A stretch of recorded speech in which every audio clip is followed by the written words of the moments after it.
자, 오늘도 저희는 계속해서 살펴보고 있는 사도행전 말씀을 계속 이어가려고 합니다. 예루살렘에 올라와서 체포되고 결박된 사도 바울이 모두 5번에 걸친 재판과 신문을 받게 된다라고 말씀을 드렸습니다. 그래서 첫 번째는 천부장 앞에서 신문을 받고, 두 번째는 산헤드린 공회에 서게 되고, 그 다음에는 벨릭스 총독 앞에서, 그 다음에는 베스도 총독 앞에서, 마지막 5번째는 아그리빵 앞에 서는 모습까지, 여러분 정말이지 징글징글한 송사의 연속인 것을 보게 되어집니다. 사도행전 말씀에서도 21장 말씀에서 사도 바울이 체포되고 결박된 다음에 22장, 23장, 24장, 25장, 26장에 이르기까지 무려 6장의 말씀을 할애하여서 이 길고 긴 법정 다툼의 이야기를 다루고 있다는 것입니다. 자, 오늘의 말씀은 이 중에서 이제 세 번째 과정으로서 로마의 총독이었던 벨릭스라고 하는 사람 앞에서 재판을 받는 사도 바울의 모습을 기록하고 있습니다. 그러니까 지금 점점 강도가 높아지고 있는 것이죠. 처음에는 군대의 지휘관이었던 천부장 앞에서 신문을 받는 모습이었고, 그 다음에는 유대인들만 모이는 산헤드린 공회에 섰다면, 이번엔 어떻습니까? 세 번째는 로마의 총독 앞에 서는 모습. 이 총독을 헬라어로 헤게몬이라고 하는데, 그 당시에 중동 지역의 모든 헤게모니를 꽉 쥐고 있었던 권력의 가장 높은 자리에 있었던 총독 벨릭스 앞에 사도 바울이 서게 되었다는 사실입니다. 그래서 이런 의미를 가지고 우리가 오늘 살펴보고자 하는 사도행전 24장 말씀 전체를 보려고 하는데, 여러분 이 말씀을 우리가 법정 드라마로 한번 재구성을 해본다면 이렇습니다. 가장 높은 자리, 지금 그 법정에서 가장 높은 재판자의 자리에는 누가 앉아 있습니까? 총독인 벨릭스가 앉아 있는 것이고요. 그리고 한쪽에는 사도 바울을 고발하고 있는 원고 측, 사도 바울에게 죄를 뒤집어 씌우고 송사를 제기하고 있는 고발인들이 한쪽에 위치합니다. 그리고 이제 반대쪽에는 혼자 외로이 모든 재판을 감당해야 되는 사도 바울, 피고 측, 고발당한 사도 바울이 홀로 외로운 싸움을 싸우고 있는 모습이 연출되어집니다. 그래서 가운데 있는 총독은 당시의 헤게모니를 장악하고 있는 권력의 모습으로, 한쪽에 있는 고발하고 있는 원고 측은 사도 바울을 찢어 죽이려고 하는 폭력성을 가지고 이 세상 법정을 이끌어가고 있는데, 여러분 그렇다고 한다면 이러한 세상 법정을 하늘 법정으로 바꾸어 나가는 사도 바울이 끝까지 그 자리에서 붙들고 있는 복음의 능력과 복음의 가치는 무엇인가? 우리가 이번 주도 다시 한번 폭력과 권력과 능력이라고 하는 관점을 가지고 본문의 말씀을 같이 상고하고 또 생각해 보고자 합니다. 자, 그럼 이 중에서 제일 먼저 여러분 사도 바울을 고발하고 있는 원고 측의 모습을 한번 보십시오. 우리 1절의 말씀, 1절 말씀 같이 읽어보겠습니다. 닷새 후에 대제사장 아나니아가 어떠한 장로들과 한 변호사 더둘로와 함께 내려와서 총독 앞에서 바울을 고발하니라. 지금 원고 측에는요, 제사장이었던 아나니아, 또 장로들이 배석해 있는 상태였고, 여러분 특별히 이들이 사도 바울을 고발하기 위해서 고용한 사람이 있는데 어떤 이름이 나옵니까? 조금 생소하기는 한데 한 변호사 더둘로와 함께 사도 바울을 고발하고 있다. 더둘로. 여러분 이 이름을 오늘은 좀 잘 기억하시면 좋겠습니다. 이 더둘로라고 하는 사람은 당시에 유대의 법도 잘 알고 로마의 법도 잘 알고 있는 국제 변호사였고요. 히브리어와 헬라어에 능통한 바이링구얼이 가능한 이중 언어를 가지고 있었던 아주 몸값이 높은 변호사였다라고 합니다. 골드마우스, 황금의 입이라는 별명이 붙을 정도로 수사하게 뛰어난 달변가였죠. 그런데 이 사람의 문제는 무엇인가 하면, 어떠한 사건을 대할 때 진실과 사실에 입각하기보다는 나에게 돈만 된다라고 한다면, 내 명성을 높일 수만 있다면 얼마든지 왜곡되고 거짓된 것을 눈 하나 깜짝하지 않고 행하는 모습, 그리고 약자 편에 서기보다는 늘 강자 편에 서기를 좋아했던 지극히 달고 다른 세속적인 변호사가 더둘로라고 하는 사람이었습니다. 여러분이 더둘로가 법정에서 하는 말이 얼마나 사악하고 지저분한지 한번 들어보십시오. 우리가 함께 읽으면은 여러분의 입이 더러워질 것 같아서 그냥 제가 읽도록 하겠습니다. 3절과 4절의 말씀, 3절과 4절 보시면 벨릭스 각하여 우리가 당신을 힘입어 태평을 누리고 또 이 민족이 당신의 선견으로 말미암아 여러 가지로 개선된 것을 우리가 어느 모양으로나 어느 곳에서나 크게 감사하나이다. 당신을 더 괴롭게 아니하려 하여 우리가 대강 여짜옵나니 관용하여 들으시기를 원하나이다. 여러분 어떻습니까? 아부도 이런 아부가 없고 아첨도 이런 아첨이 없지요. 정말이지 역겨울 정도로 가식적인 모습을 보여주고 있습니다. 마치 일제시대의 그 친일파 문학가들의 메스꺼운 글처럼 그런 느낌을 가져오죠. 조선의 딸들이여 일어나서 천황폐하를 위하여서 정신대로 헌신하라. 조선의 아들들이여 일어나서 의용군으로 가미가제로 여러분의 몸을 들여서 충성을 다하라. 그리고 조선의 교회들이여 일어나서 비행기 헌금을 위해서 바치고 또 바쳐라. 여러분 지금 이 더둘로라고 하는 변호사는 이 벨릭스 총독의 가려운 곳을 긁어주고 자신의 목적을 성취하기 위해서 감언이설로 사람을 현혹하는 사악한 혀를 놀리고 있다는 사실입니다. 자, 그런 다음에 이제 5절 말씀을 보시면 이렇게 이야기한 이유는 다 사도 바울을 고발하기 위한 목적이었는데요. 사도 바울에게 어떠한 죄목을 씌우고 있는지 24장 5절의 말씀 한번 보십시오. 우리가 보니 이 사람이 사도 바울이죠. 우리가 보니 이 사람은 전염병 같은 자라 천하에 흩어진 유대인을 다 소유하게 하는 자요 나사렛 이단의 우두머리다라고 이야기합니다. 5절 말씀 마지막에 사도 바울을 향하여서 나사렛 이단의 우두머리다. 전 요즘 이단이라고 하는 말만 들으면은요 막 경기가 나고 머리가 띵한데 여러분 지금 사도 바울을 향하여서 나사렛 이단의 우두머리다. 같은 배를 탄 것 같아서 얼마나 동질감이 들던지요.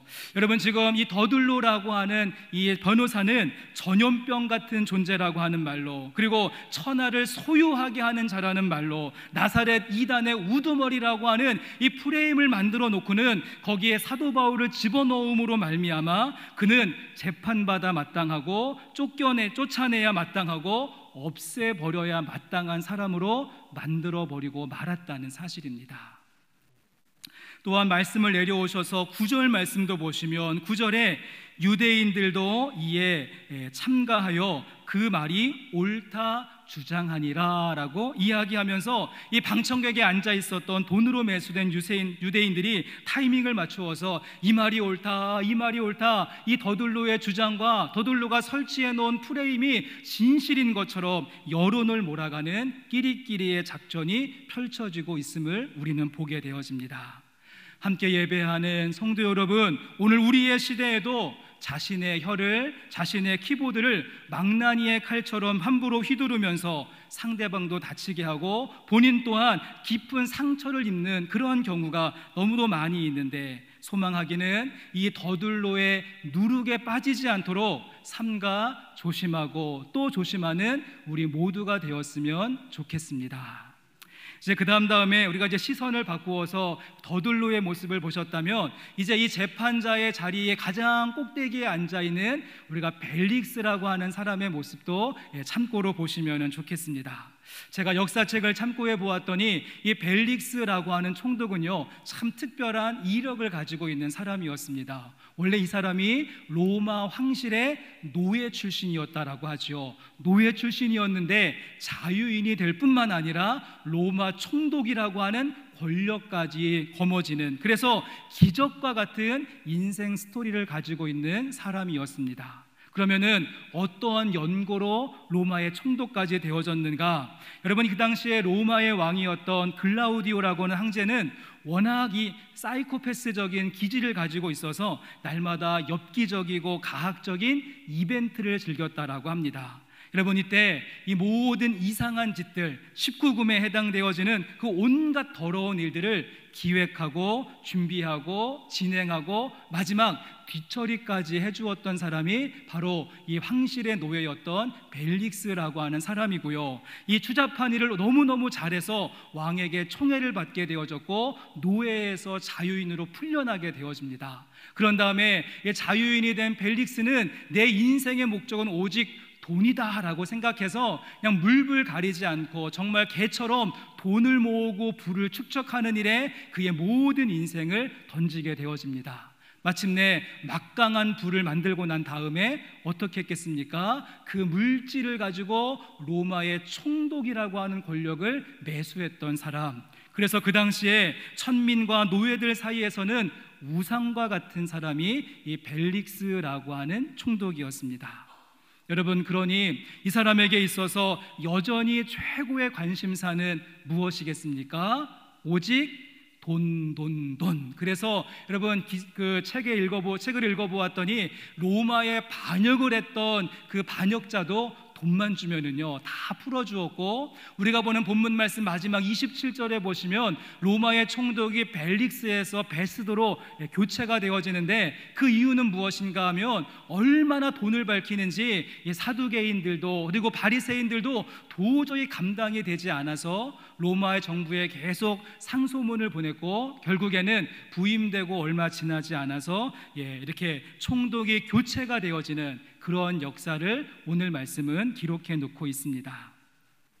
자, 벨릭스의 이런 특징을 가지고 오늘 본문의 말씀을 보시면 벨릭스의 모습, 여지없는 행태를 우리에게 보여줍니다. 분명히 그 당시에 총독이 가지고 있었던 이 정보력과 안테나가 훨씬 높았기 때문에 이 더둘로가 아무리 프레임을 잘 짜고 또 거짓과 왜곡으로 사도 바울을 얽어맨다라고 할지라도 사도 바울에게 죄가 없다는 사실을 금방 알게 되어지죠. 하지만 그럼에도 불구하고 이 벨릭스가 사도 바울을 금방 풀어주지 않고 피일차일 미루면서 무려 2년씩이나 가택연금을 시키게 되는데요. 여러분, 그 이유가 무엇이겠습니까? 26절 말씀 보십시오. 26절 말씀 우리 같이 읽겠습니다. 동시에 또 바울에게서 돈을 받을까 바라는 고로 더 자주 불러 같이 이야기하더라. 어떻습니까? 왜 그를 가두어 두었습니까? 돈을 받을까 바라는 고로. 오직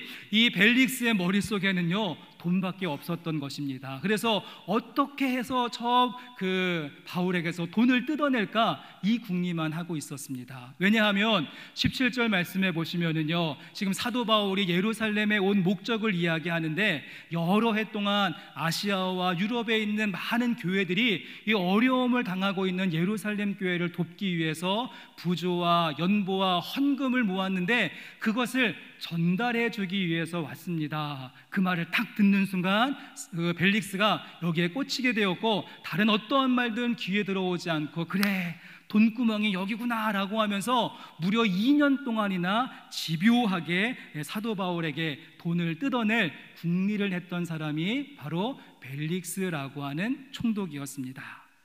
성도 여러분, 이것이 바로 오늘 본문 말씀이 우리에게 보여주고 있는 세상 법정의 특징이라고 할 수가 있습니다. 한쪽에서는 왜곡된 프레임을 만들어서 고발을 하고 폭력적인 언어로 사람을 기만하고 동조하는 사람들을 모아서 여론전을 펼치고 있는 법정의 모습이 있고요. 그런가 하면 또 다른 한쪽에서는 오로지 돈, 정의와 선함과 진실 이런 가치는 아예 생각도 하지 않고 어떻게 저 돈을 뜯어낼 것인가, 유전무죄, 무전유죄, 오직 물질에 눈이 멀어서 좀 더 움켜쥐라고 안간 힘을 쓰고 있는 탐욕스러운 법정의 모습이 진행되고 있습니다. 함께 예배하는 성도 여러분, 이제 그렇다고 한다면 이와 같은 더둘로와 벨릭스가 장악하고 있는 이 세상 법정에서 지금 홀로 외로운 싸움을 싸고 있는 이 사도 바울이, 다시 한번 말씀드립니다, 이 세상 법정을 하늘 법정으로 바꾸기 위해서 끝까지 붙들고 있는 복음의 가치와 복음의 능력은 무엇인가? 이 혼탁한 세상 법정을 하늘 법정으로 바꾸어내고 있는 키워드는 무엇일까요? 마태복음 10장 18절 말씀에 보시면 예수님께서 이렇게 말씀하신 적이 있습니다. 또 너희가 나로 말미암아 총독들과 임금들 앞에 끌려가리니 이는 그들과 이방인들에게 증거가 되게 하려 하심이라. 예수님께서 제자들을 훈련시키실 때 말씀하셨죠. 너희가 나로 말미암아서, 예수 그리스도로 말미암아서 너희들이 총독들에게, 임금들에게 끌려가서 재판과 신문받는 그런 때가 있을 텐데 그때 어떻게 하라는 것입니까? 주님의 제자라고 한다면 그들과, 그 총독들과, 그 임금들과 또한 이방인들에게 복음을 증거할 수 있는 기회로 삼는 것이 바로 참된 제자의 모습이다라고 우리 주님께서 말씀해 주셨습니다. 오늘 말씀 가운데 사도 바울도 이 마태복음 말씀을 선명하게 기억하면서 마음을 먹은 것이죠. 폭력적으로 공격하고 있는, 더둘로 권력으로 압박하고 있는 벨릭스, 그들에게 복음의 능력과 복음의 가치를 가지고 이제 대항하게 되어지는데요. 성도 여러분, 그렇습니다. 오늘 사도 바울이 이 세상 법정에서 끝까지 붙들었던 복음의 가치, 첫 번째는 이것인데 우리 15절 말씀과 16절 말씀, 오늘 본문의 말씀 15절과 16절의 말씀 같이 한번 읽어보겠습니다. 그들이 기다리는 바 하나님께 향한 소망을 나도 가졌으니 곧 의인과 악인의 부활이 있으리라 함이니이다. 이것으로 말미암아 나도 하나님과 사람에 대하여 항상 양심에 거리낌이 없기를 힘쓰나이다. 여러분, 사도 바울은 자신을 변론할 수 있는 기회가 주어졌을 때 다른 이야기 하지 않습니다. 그는 의인과 악인의 부활이 있으리라, 복음을 이야기하죠. 부활이라고 하는 복음을 말한 다음에 그 부활이라고 하는 복음의 틀 안에서 16절 말씀, 이것으로 말미암아 나도 하나님과 사람에 대하여 항상 어떻습니까? 양심의 거리낌이 없기를 힘쓰나이다. 양심의 거리낌이 없는 삶을 내가 구현하고 힘쓰고 있습니다. 여러분, 이 말씀은 더둘로를 향한 말씀이라고 할 수 있습니다. 지금 더둘로의 모습, 양심의 화인을 맞고 양심에 파손된 그 더둘로의 모습을 보면서 그가 했던 것과 똑같이 더둘로를 비난하고 공격하고 이런 양심도 없는 놈이라고 책망한 것이 아니라 사도 바울은 그 모습을 바라보면서 반면교사로 삼고 있는 것이죠. 그러면서 혹이나 나는 하나님과 사람들 앞에서 혹이나 양심의 거리낌이 있는 것은 아닌지 자신을 돌아보고 성찰하는 성숙한 모습을 우리에게 보여주고 있습니다. 우리가 잘 알고 있는 윤동주 시인의 서시라고 하는 시, 많은 분들이 아실 것입니다. 죽는 날까지 하늘을 우러러 한 점 부끄러움 없기를 입새에 이는 바람에도 나는 괴로워했다라고 하는 시이죠. 여러분, 우리 많은 분들이 잘 아실 텐데, 많은 분들, 우리 가운데 어떤 분들은요, 그 낙엽이 바람에 뒹굴고 있는 낙엽과 잎새, 그 작은 것 하나 보고도 아이고 혹시 나 때문에 그런 것은 아닌가, 그래서 괴로워하고 또 마음 아파하는 그런 분이 있는가 하면, 반대로 나무의 밑둥까지 뿌리채 뽑아놓고도 I don't care, 아니면 말고 너무도 쉽게 누군가를 향하여서 비난하고 정죄하고 비판하며 공격하는 일들이 참 많다는 것입니다. 오늘 말씀 가운데 사도 바울은 나사렛 이단의 우두머리라 고발하고 있는 그 더둘로를 향하여서 당신이 뭔데? 라고 하면서 맞대응한 것이 아니라 양심과 거리낌이라고 하는 용어를 쓰면서 혹이나 나도 누군가가 가는 길 가운데 거리낌과 장애물이 된 것은 아닌가, 스스로 양심에 손을 얹고 자신의 모습을 돌아보고 점검하고 있습니다. 이제 5인조 강도가 환상의 호흡을 맞추어서 금은방을 터는 곳에 성공을 했다라고 합니다. 그래서 금은방을 완전히 다 싹쓸이하고 난 다음에 이제 모처에 모여서 그 훔쳐온 모든 물건을 5명이 몫을 나누는 그런 시간이 되어졌죠. 근데 문제는 분명히 그 금은방을 털 때는 가장 비싸고 고가인 금두꺼비가 있었는데 지금 몫을 나누려고 보니까 그 금두꺼비가 보이지 않는 것입니다. 그래서 5명의 5인조 강도가 서로를 의심하게 되어집니다. 되어지죠. 분명 우리 가운데 양심 없는 놈이 있다고, 이렇게 양심이 없는데 앞으로 어떻게 같이 일을 하겠냐고, 빨리 양심 고백을 하라고, 이런 양심 없는 도둑은 처음 봤다고 서로 막 싸우다가 결국에는 이 양심 없는 놈을 좀 찾아달라고 경찰서에다가 신고했다라고 하는, 믿거나 말거나 하는 이야기가 있는데요. 성도 여러분, 그렇습니다. 도둑질을 업으로 삼으시는 분들도 이토록 양심에 따라 살자라고 말하는 이러한 판국에 우리 그리스도인들은 더욱 양심에 거리낌이 없는 삶을 구현해낼 수 있어야 하는 것이 아닐까요? 우리 많은 그리스도인들이 우리에게는 뜨거운 믿음이 중요하다, 양심은 도덕책에서나 배우는 것이지 별로 중요하지 않다라고 생각하시는 경향이 있는데, 여러분 그렇지 않습니다. 디모데전서 1장 5절의 말씀을 보시면 사도 바울이 디모데에게 편지를 시작하면서 이 교훈의 목적은, 이 복음의 목적은 무엇인가? 이 교훈의 목적은 청결한 마음과 선한 양심과 거짓이 없는 믿음에서 나오는 사랑이거늘 하면서, 여러분 믿음은 제일 마지막에 두고 있죠. 오히려 청결한 마음과 선한 양심 그리고 거짓이 없는 믿음을 동일선상에 놓고 있는 것을 보게 되어집니다. 새롭게 11월을 출발하시는 우리 영생교회 성도 여러분, 기대하기는 하나님에 대하여서 그리고 사람들에 대하여서 양심에 거리낌이 없는 귀한 발걸음 걸어가실 수 있기를 바랍니다.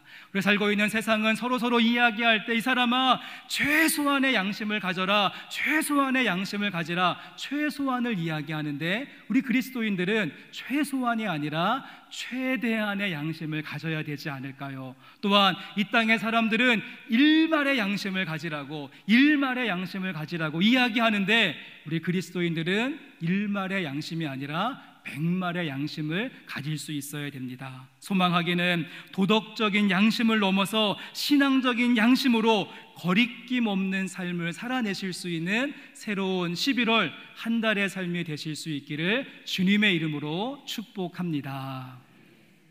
자, 그런가 하면 사도 바울이 또 한 가지 이 세상 법정을 하늘 법정으로 바꾼 또 하나의 중요한 키워드가 있는데요.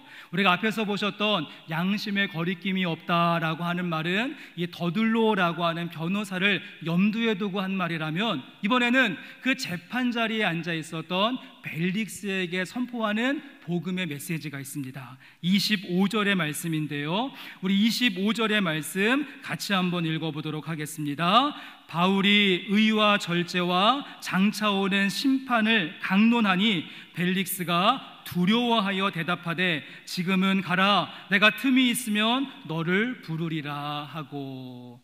벨릭스에게는요 두루실라라고 하는 유대인 아내가 있었고, 이 총독이 아내와 함께 사도 바울을 불러서 예수의 도에 대해서 질문하게 되어집니다. 그리고 이러한 질문을 받았을 때 사도 바울이 답변했었던 내용이 우리가 함께 읽은 25절입니다. 사도 바울은 현재 돈에 눈이 멀어 있고 물질에 꽉 사로잡혀져 있었던 이 벨릭스에게 의와 절제와 그리고 또 한 가지 중요한 장차 올 심판에 대해서 강론하게 되어졌을 때 벨릭스의 반응이 어떠했습니까?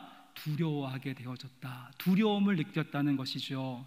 제가 오늘 설교 가운데 여러 번에 걸쳐서 세상 법정을 하늘 법정으로 바꾸었다라고 하는 표현을 썼는데 25절 말씀 때문에 그렇습니다. 재판봉을 들고 있는 판결을 내리는 벨릭스의 모습이라고 할지라도, 세상 법정 가장 높은 자리에 있는 그 총독의 모습이라고 할지라도, 놀랍게도 사도 바울은 그를 끌어내려서 세상 법정이 아니라 하나님의 장차 올 심판 하늘 법정에 세우게 되어지자 그 엄중한 심판 앞에서 벨릭스의 마음이 두려움과 떨림으로 바뀌게 되었다는 것입니다.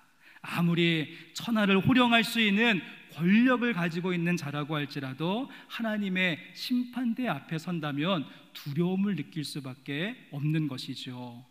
여러분, 특별히 사도 바울은 지금 두려움에 질려 있었던 이 벨릭스에게 의와 절제에 대해서, 절제와 의에 대하여서 강론했다라고 이야기하는데, 우리가 의와 절제 두 가지 다 살펴보시면 좋겠지만 우리가 오늘은 시간 관계상 이 절제라고 하는 단어에 초점을 두었으면 좋겠습니다.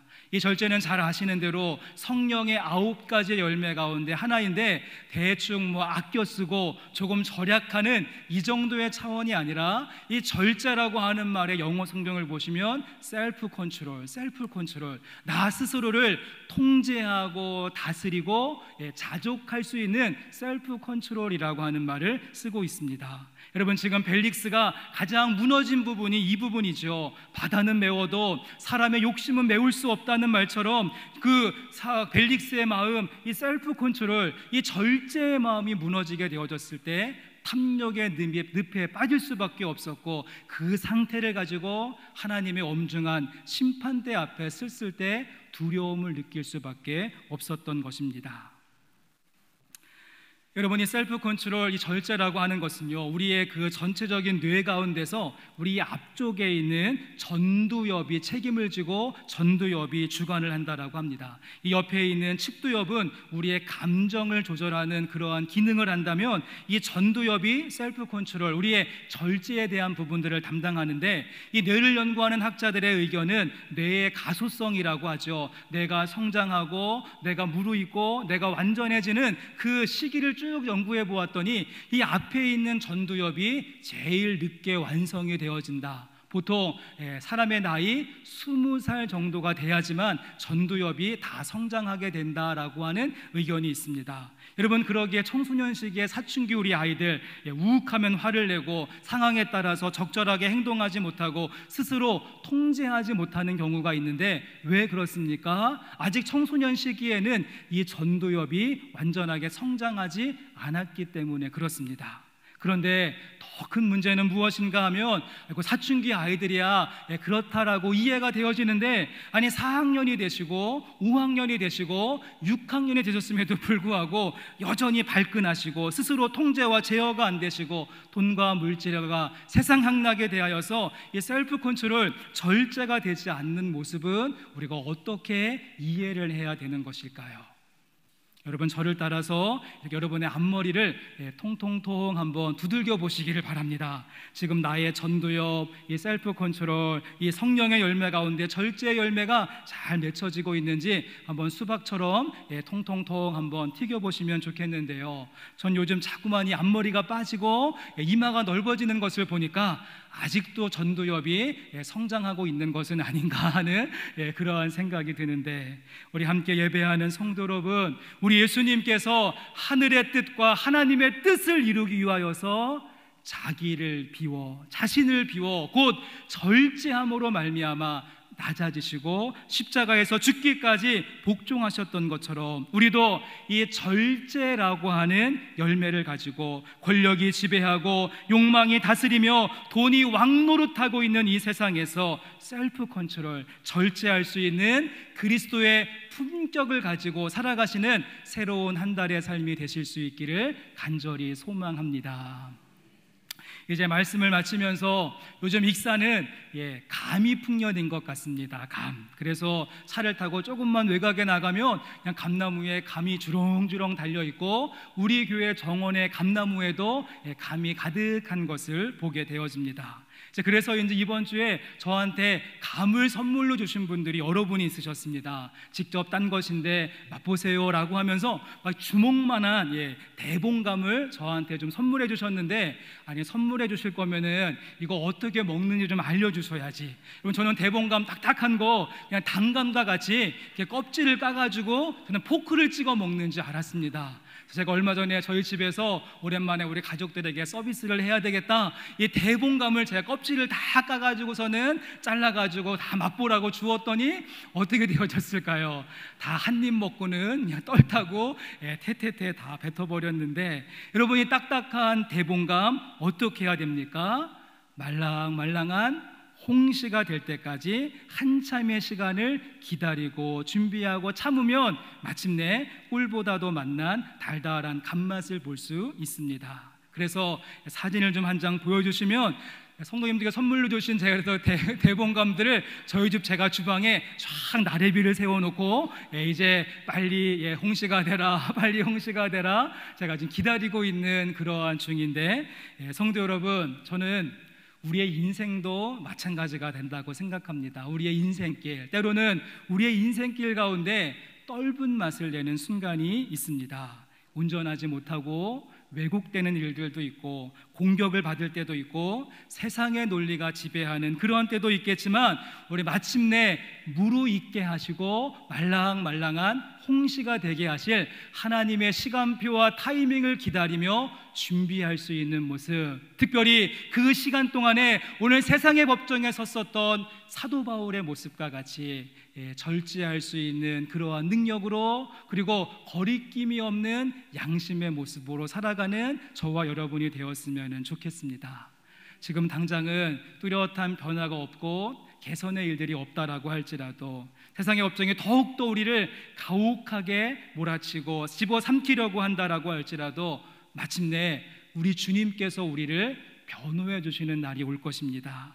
참으로 옳았다 인정해 주시는 그런 하늘 법정의 시간이 있을 것입니다. 우리 모두 in his time, in his time, 우리 그 주님의 시간을 기다리시면서 오늘 말씀 속에 중심 주제인 양심과 절제와 양심으로 오늘도 홍시를 만들어 나가실 수 있는 저의 모습, 또 우리 성도님들의 모습이 되시기를 주님의 이름으로 간절히 축원합니다.